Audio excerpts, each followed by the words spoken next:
इन 9 companies को तो आप जानते ही हैं, लेकिन इंडिया में इन कंपनीज का मार्केट शेयर कितना है, क्या आप ये जानते हैं?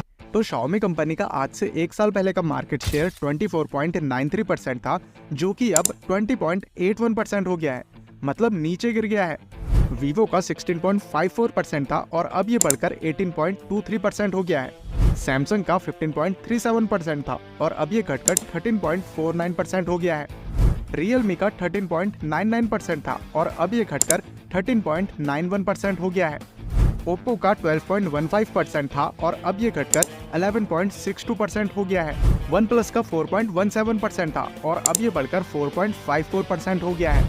Apple का 3.59% था और अब ये बढ़कर 3.9% हो गया है। Motorola का 1.42% था और अब ये बढ़कर 1.94% हो गया है। Infinix का 1.32% था और अब ये बढ़कर 1.79% हो गया है। हम इंडियंस की इस गलती की वजह से सोनी ने इंडिया में फोन ही बेचना बंद कर दिया।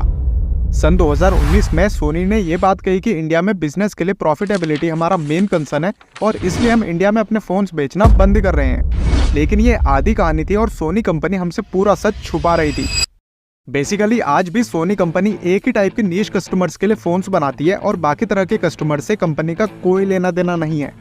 यही सेम फैक्टर कंपनी के लिए 2019 से पहले भी अप्लाइड था, पर उस समय इंडिया में चाइनीज कंपनीज का क्रेज बढ़ने लगा था और लोगों को चाइनीज कंपनीज वही सेम फीचर्स आधे दामों पर प्रोवाइड कर रही थी।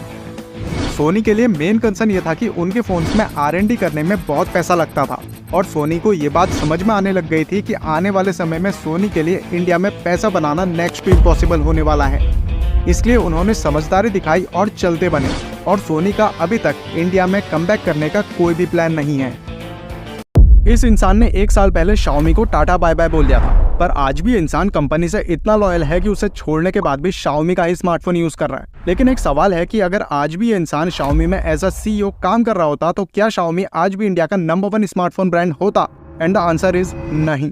एक बार याद है, Xiaomi के इनसाइडर से पता चला था कि Xiaomi कंपनी अपनी पर स्मार्टफोन यूनिट पर सिर्फ 5% का प्रॉफिट मार्जिन रखती है। मतलब कि अगर Xiaomi का कोई 15,000 रुपए का फोन खरीद रहा था तो Xiaomi कंपनी उसमें सिर्फ 750 रुपए कमा रही थी। स्मार्टफोन्स की प्राइसिंग ठीक रखने की वजह से मार्केट में सिर्फ Xiaomi का ही नाम था और ऐसे ऐसे कंपनी बन गई इंडिया की नंबर 1 स्मार्टफोन कंपनी।